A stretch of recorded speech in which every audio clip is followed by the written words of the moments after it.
woman whose allegations helped bring him down is revealing her identity and her story for the very first time on TV, live on The View. Then, why are U.S. ships getting lost at sea? ABC News chief political analyst Matthew Dowd joins The Political View to reveal if our military's heading in the wrong direction. Plus, Oscar winner Anne Hathaway reveals how she feels about first daughter Ivanka Trump's role in the White House. Let's go! Let's light up Hot Topics with Whoopi, Sunny Hostin, Joy Behar, Sarah Haynes, and Jedediah Bila. Now, let's get things started.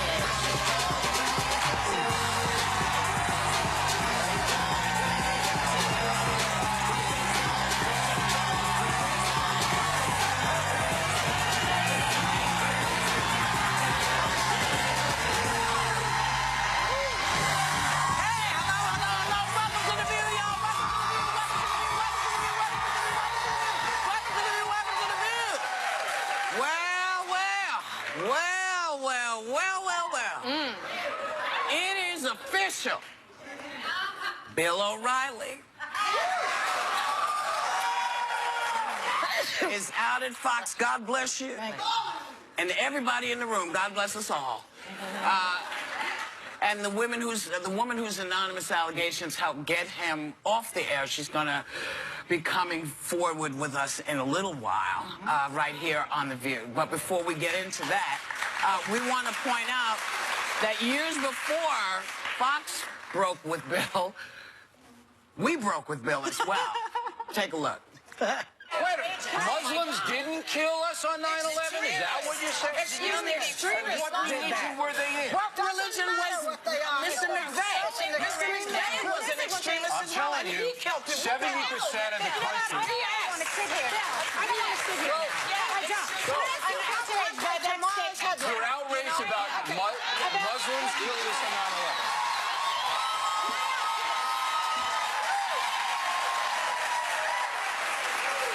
So, it took us 5 minutes. It took Fox 20 years and a half a dozen allegations, 13 million in settlements, and possibly another 40 million in severance before Fox News did anything. And so, you think this is going to change anything over there? Because his replacement is Tucker Carlson, who said the concept of sexual harassment was made up by Democrats.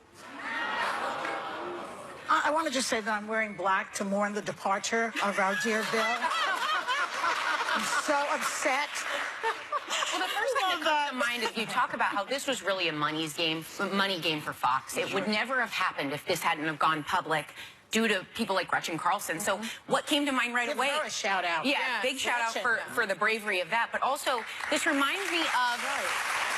This is the stuff for people that are looking and thinking about what Trump is doing in the White House. And recently we talked about how he rolled back Obama's 2014 Fair Pay and Safe Workplaces order, which allowed, at the time, companies to stay silent on these types of things. So they didn't have to report it. So they didn't have to report it. And this is so important right now, because if this had not blown up publicly, we wouldn't be sitting here. They were willing to re-sign him for the money, even after knowing about these allegations. That's true. One of the allegations dates way back to 2004, when he paid out $9 million for one person because of this girl who said, and she recorded this, so there's proof of this, how he asked her about, remember the loofah? Right. You know, so a company was able to keep this silent, even though these things had broken, and it did not break him until this went public. So things like this that Trump is rolling back, people need to pay attention to this kind of stuff. There was a notion, I remember working there. I didn't work with Bill O'Reilly. I never did his show. I never even spoke to him, actually. But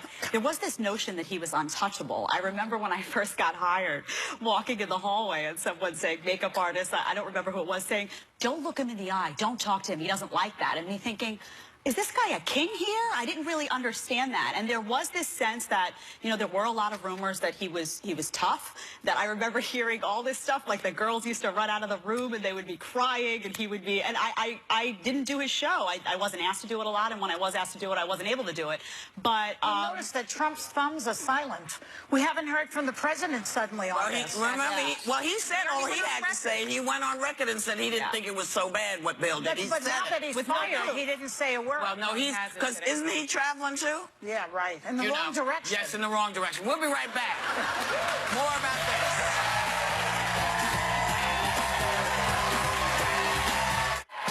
There's only one place where you'll find the hottest topics. That's what we do.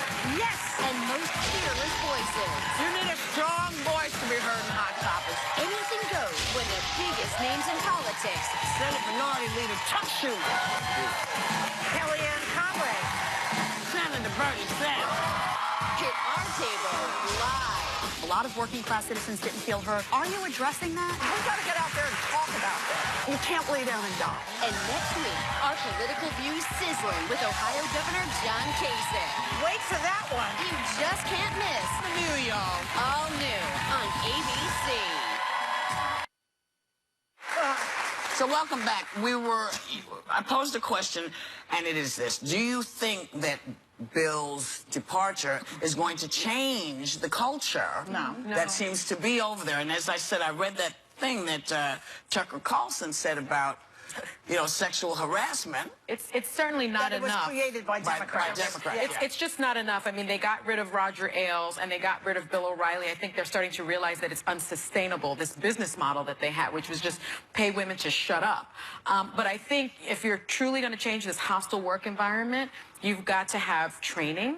You have to have an HR department that has real teeth. You have to have a diversity officer that someone can go to and make this complaint, and that person has to have the power to fire. You were saying before, Sonny, during the break, that he did not come on to harass you. I worked on the O'Reilly factor. And he did not harass Miss Kelly either.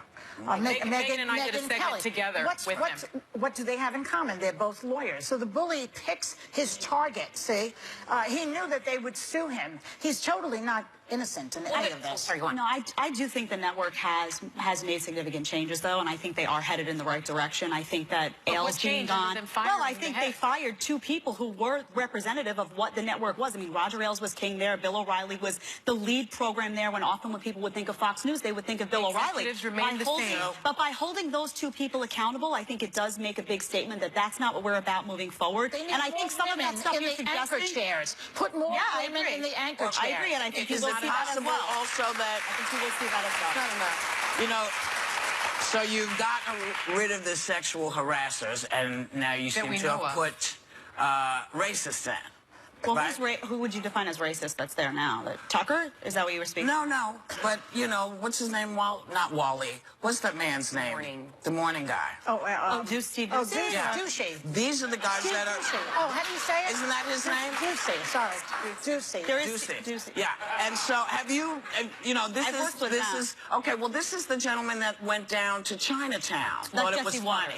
Okay, so he also moved up. So the 2 of them moved up and out of where they were. So that will be the next thing to work on. Because, listen, I want Fox News to do whatever they're supposed to do.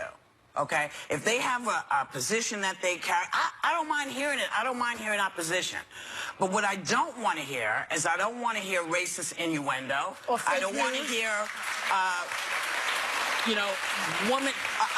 veiled woman-hating stuff, or things that say, he had to apologize. I mean, Jesse Waters had to apologize for that, though. They forced him to apologize. One of them said to Maxine Waters several years ago, "Get off the crack pipe." You remember? And he did not apologize. Well, he needs to go next. Well, I have a statement from Bill O'Reilly, though, to be fair. I'm going to put a period on my sentence. Yeah. And that is, I don't mind what your politics are. I just don't think you can sustain a racist and female-hating society if you're going to be news people. Yeah. Well, to be fair, Bill O'Reilly has issued a statement. He says, over the past 20 years at Fox News, I have been extremely proud to launch and lead one of the most successful news programs in history. It is tremendously disheartening that we part ways due to completely unfounded claims. I will always look back on my time at Fox with great pride in the unprecedented success we achieved. I wish only the best for Fox News Channel. He sounds like Trump, doesn't he? Tremendous, unfounded lies. And also, can I just say one thing about all of these sexual harassers? If they notice, they all become the victim. When Clarence Thomas was under the gun from Anita Hill. He said that this was a high-tech lynching. I guess he was referring to racism also. But whatever card they're playing, it's victimizing. They are the victim, not you, who I'm uncomfortable, not you who lost your job, but me, poor me. That's what they do. Go ahead. Okay, I think we have to go. We gotta go. We'll be right back. What do you have to say? We'll be right back. Next, Bill got the boot, and it's a View exclusive. For the first time on live TV, the woman whose allegations helped lead to O'Reilly's ouster is telling her story.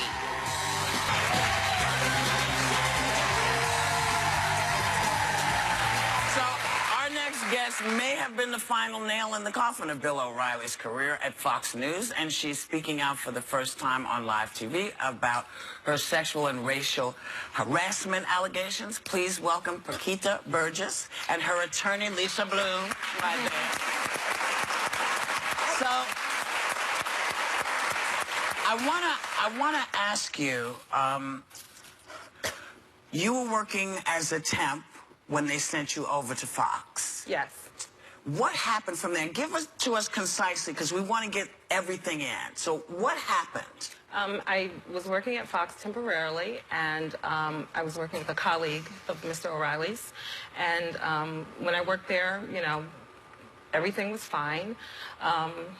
Within like the first week and a half of me working there, he always walked past my desk, and he made like a grunting noise, which, you know, Oh, like that. yes. Oh. And when he made the noise, I just, you know, I thought maybe he had a muscle spasm. Acid reflux. But as time went on, I noticed every time he walked past my desk, if no one was around, he would make that noise. Oh. And I was like, okay. He wasn't speaking to me. It wasn't like he was saying hi. Everyone else said hi to me where I sat. So, you know, I just took it as, you know, it was embarrassing. Yeah, yeah. It was embarrassing. So I got to a point where I just did not look at him. Fast forward to maybe 3-4 weeks in. We were on the elevator alone, coming up to our floor. And he let me off first, as gentlemen usually do with a woman. And, you know, I walked in front of him. And as I was getting off the elevator, he said, "Looking good there, girl." And the hairs rose on the back of my neck because I knew the grunting and groaning was going on. We were in the elevator. He didn't speak. Then he waits until I get off the elevator, and as I'm walking in front of him, makes these remarks. So after that, I was on the defense. I'm just gonna say a couple weeks later, I am sitting at my desk, and he would always come around my desk, leer at me, look me up and down. I could feel like he was looking at my cleavage, you know, making me uncomfortable. He had no reason to be near my desk at all. And I just stopped looking at him, paying him any attention, because it made me feel uncomfortable. It was like street harassment in the office. When did Hot Chocolate come about? Let's hear that. One day he walks past my desk. I remember it was like after lunch, whatever. I went downstairs in the plaza, and you know, I'm just sitting there minding my business, and he walks past and says, "Hey, Hot Chocolate," but he didn't look at me when he said it, and I was like, I didn't respond. I was mortified, because not only was it sexual, I took that as a very plantational remark. Yeah. You know, Right. I've been around enough racism, whatever, but such a blatant person with such a high profile, making me feel uncomfortable, but then not acknowledging me. Paquita, when this happened, did you report any of it to anyone within Fox or at the temp agency? Or No, I told friends and family members. I didn't tell Fox because I wasn't I wasn't an employee of Fox. And I didn't tell my agency because I didn't want to ruin my agency's relationship with Fox News because they had a lot of people there. That's how they, they work. And you were vocal about it, though, on social media. In 2010, you tweeted, "I contracted at Fox News for 6 months a few years ago. Bill O'Reilly is a piece of..." And then in 2014, you say, "Bill O'Reilly likes black women. I'll leave it at that." So you certainly have this sort of electronic trail. Lisa, what does that mean for her claims? Well, it was so important to us that Perkita come out and speak out. And when she contacted me about a week and a half ago, I asked her, do you have any electronic evidence? What do you have, texts, anything from the time? She had this wonderful Twitter history where, as you say, since 2010, she's been speaking out about Bill O'Reilly. And in 2010, nobody was talking about him and sexual harassment. And she did what a lot of women do. She spoke out a little bit. She didn't go all the way and say he sexually harassed me, but saying, Bill O'Reilly likes black women, I'll leave it at that. I think we all understand what that means. What about legal action? Perkita, like the other two accusers who I represent, has not asked for a dime, and that was an important part of our legal strategy to bring him down. I wanted all of my accusers to be credible, and not asking for any money, I think, really boosted up the credibility of all of them. But they were sexually harassed. Don't they deserve some sort of compensation for that? Well, they absolutely do, Sonny, and I agree with you. The other problem is, since 2008 is when her claims arose, which is beyond the statute of limitations in New York. So she couldn't sue him now anyway, even if she wanted to. Yeah. So it's been reported that over the years, O'Reilly settled a number of harassment cases totaling $13 million. Now, during a recent interview, Donald Trump said that he thought that O'Reilly was a good person and he shouldn't have settled. I'll ask both of you, how do you feel about those comments?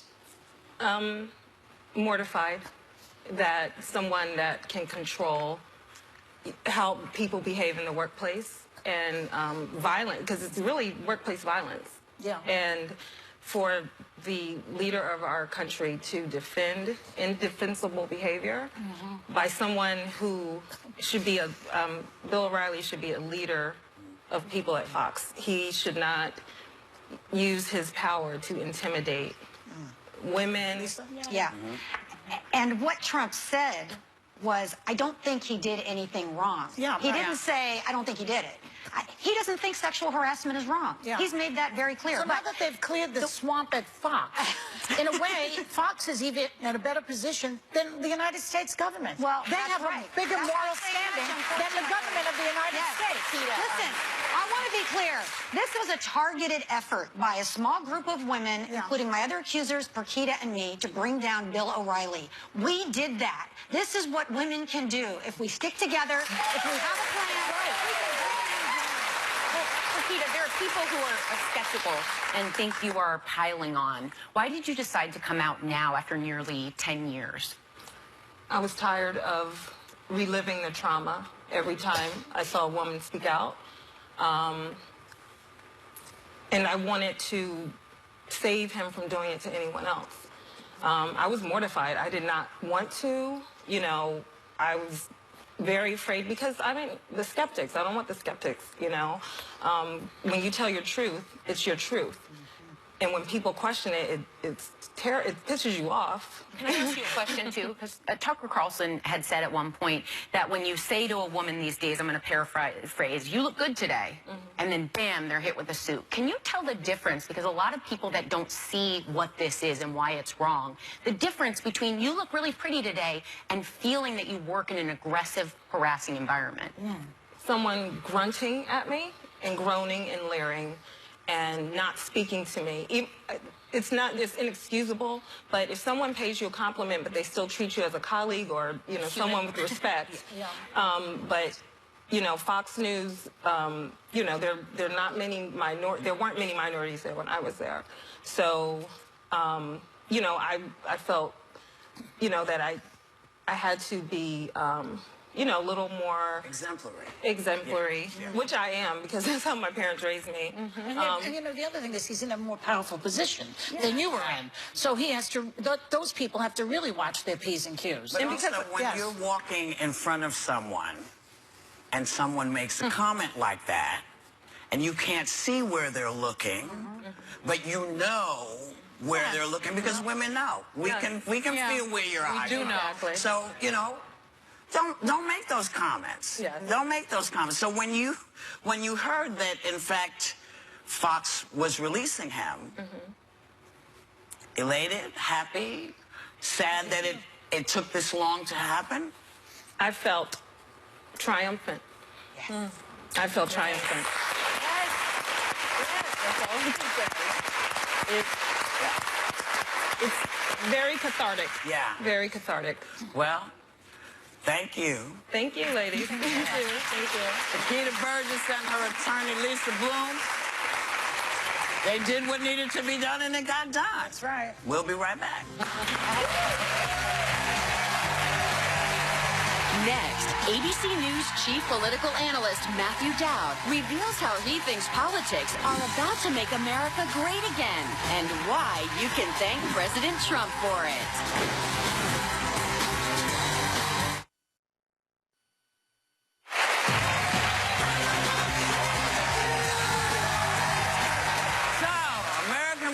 Parties are as far apart right now as ever they've been before. But ABC News chief political analyst Matthew Dowd joins Hot Topics right now to tell us some good news about what's going on. Welcome, MD.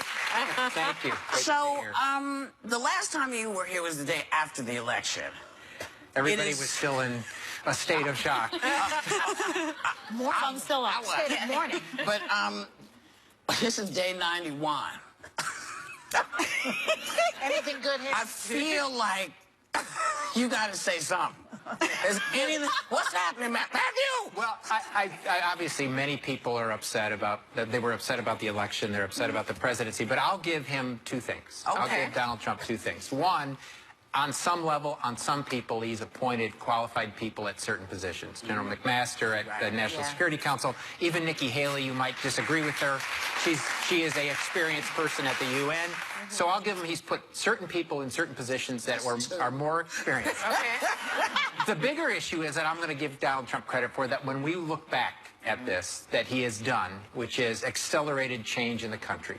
He has caused a level of energy to rise that we know... Against him. Against him, Yeah. but actually unified in a way that conservatives and progressives have gotten together and say we need to do what we need to do in the country to get it to another level. I think when we look back, Donald Trump will be the great accelerator to that change. That is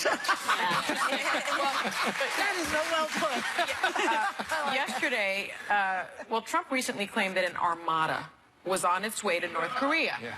But it turns out they were heading in the opposite direction. Now, with North Korea threatening a super mighty preemptive strike, that's in quotes, and showing videos where they blow us, the United States, into smithereens, who is really manning the ship here? Well, first, I think the last time that there was an armada, I think pirates were involved. Yes. And they were paying them Spanish doubloons or something. Yeah, exactly.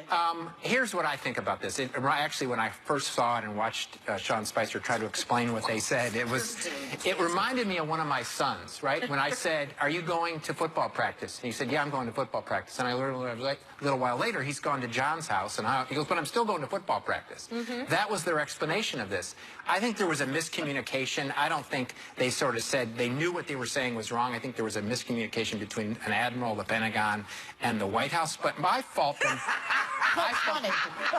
It's a terrible place to have miscommunication. I fault them for this, which is they have an incapacity to admit when they're wrong and somebody goes wrong. Exactly. If they would just say, "We messed up, we didn't hear it right," but every time, and it comes from the top, Donald Trump, I don't think, has ever said, "I'm sorry" to anybody. But the boat was supposed to be going north and went south like his poll numbers. They were going to some exercises that they had already planned by Australia. 1,000 miles, though. But isn't that a dangerous thing when someone can't say, oh, wait, we got to call these guys and tell them we made a mistake? Yeah, well, I think that's the problem. And it puts Sean Spicer, you feel bad for him at certain times because he only has an audience of one, right, which is Donald Trump, who seems to watch TV more than any 7-year-old that I've ever seen. And so Sean Spicer puts himself in this position where he can't say he's wrong because you never admit you're wrong, and then he has to do this crazy explanation. He can quit. Her entertaining. Nobody's holding him there, Matthew. All right, we got to talk about your book, A New Way. Thank you. Yes, exciting. New book out. Now, Our country is so divided right now. We have national security concerns talking about North Korea, Russia, Iran. You have Democrats and Republicans sometimes won't even talk to each other. Many people around the country are scared. But you see this as a time that could potentially be exciting, an exciting time where something positive may emerge from this. Tell us a little bit about what. I'm an optimist. I'm very hopeful. I've been married twice, so I'm definitely an optimist. Anybody, that means Zsa Zsa Gabor was the ultimate optimist back 9 times. I'm very hopeful in this moment because we need to get to a place of change. This comes around in our country every 70 or 80 years.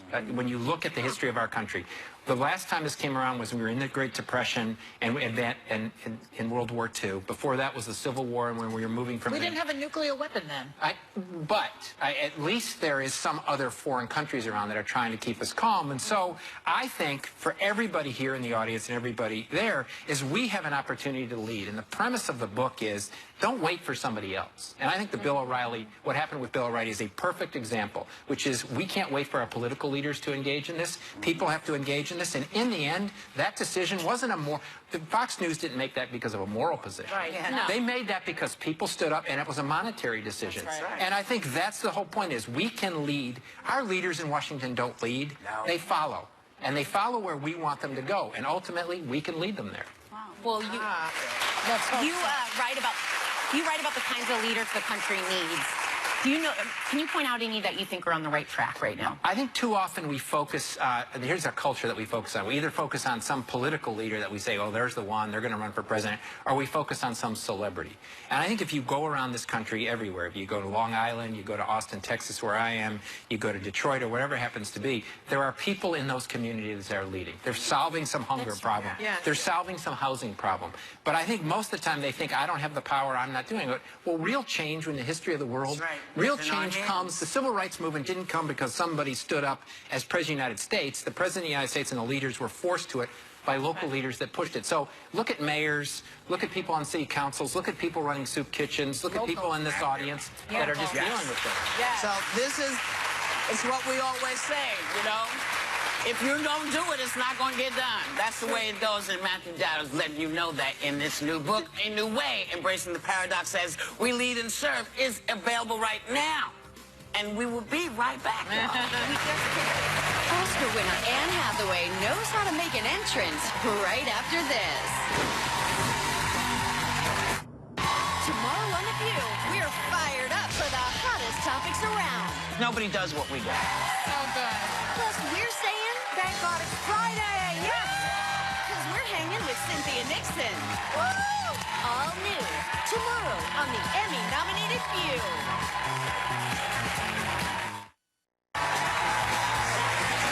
Oscar winner Anne Hathaway is busy. She's starring in one of this year's most wonderfully bizarre movies called Colossal, part of the all-female reboot of Ocean's 8, and her son just celebrated his first birthday. What's better than that? Please welcome the fabulous Anne Hathaway.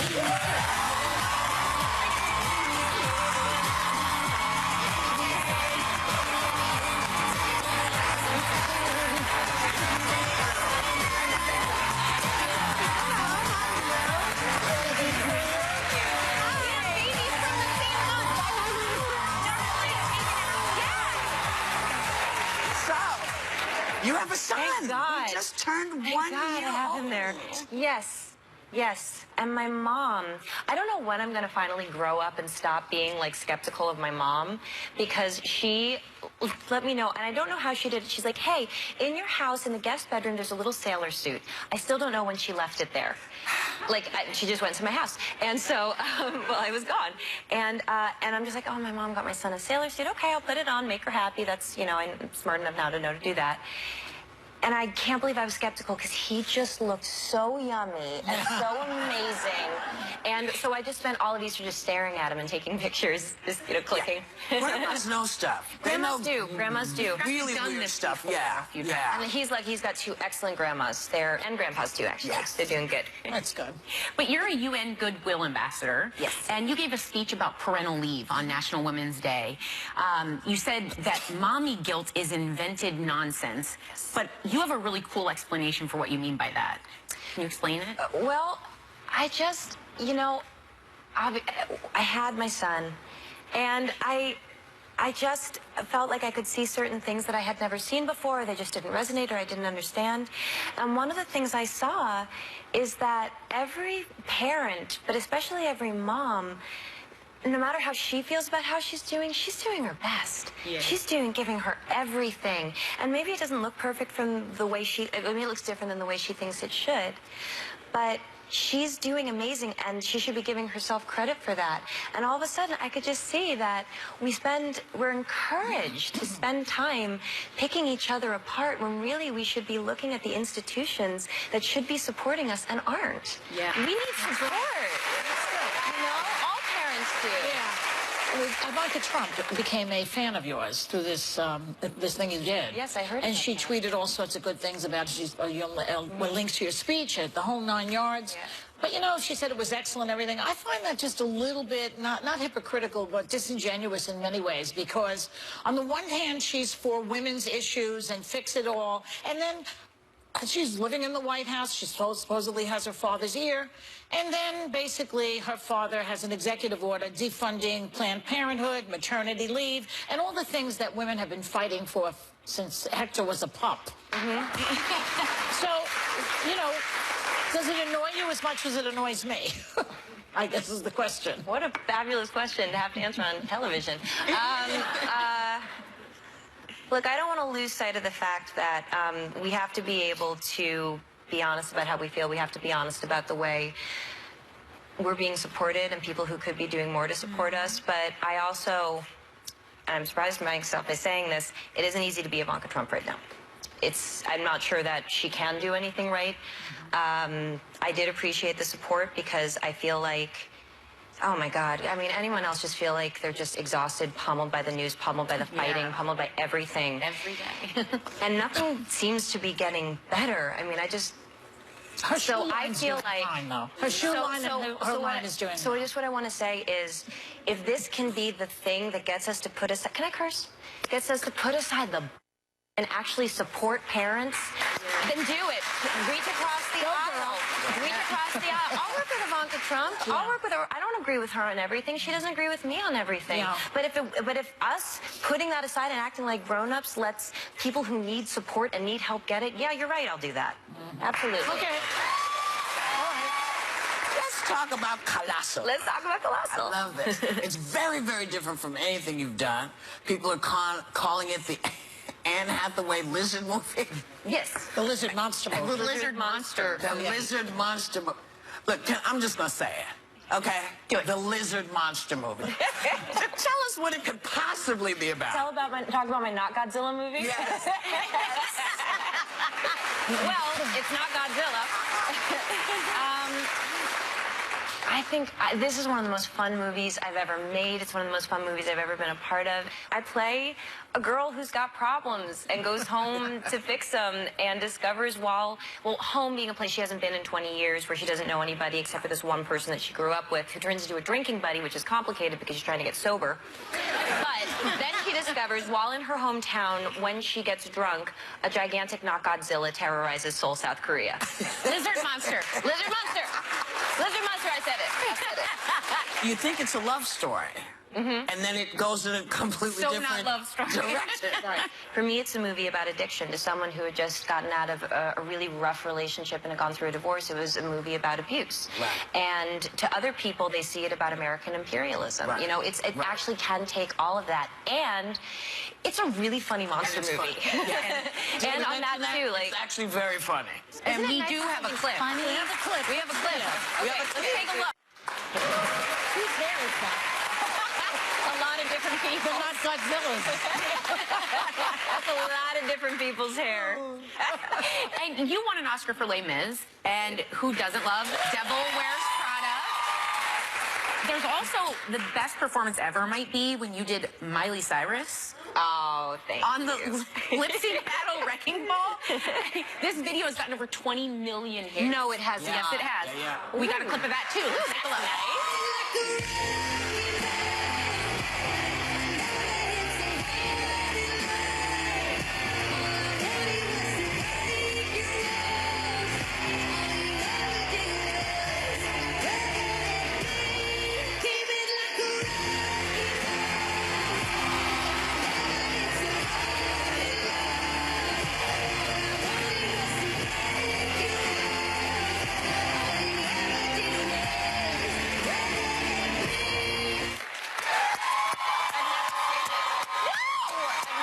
watched it. He'd never seen it before. I've never watched that. So much It's really good. Yeah, it is.